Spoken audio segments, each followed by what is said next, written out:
Welcome to Penrose Learning, where we make understanding easy.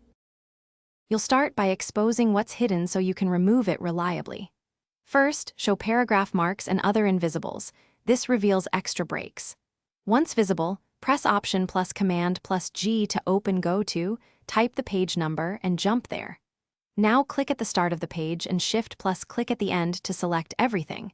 If content is stubborn, drag from margin to margin. You're selecting only the unwanted page, so deletion won't affect surrounding layout. With the page selected, press Delete or Backspace to remove its contents. This often clears the page immediately. If a blank page remains, switch to Draft View and reveal section breaks. Delete any extra section break carefully because it can create an empty page. Once cleared, make sure paragraph spacing and page breaks aren't forcing another blank page. Open Format Paragraph and check spacing before and after. These steps remove hidden formatting that commonly recreates blank pages. To finish, inspect with Reveal Formatting so you see if margins, indents, or unusual objects keep a page alive.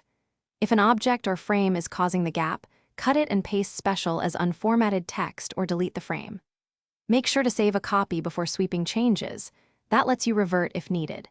If deletion still fails, check for protected sections or track changes. Accept or clear them, then retry. This resolves most stubborn cases. Thanks for watching. If this was helpful, leave a like and consider subscribing. See you next time.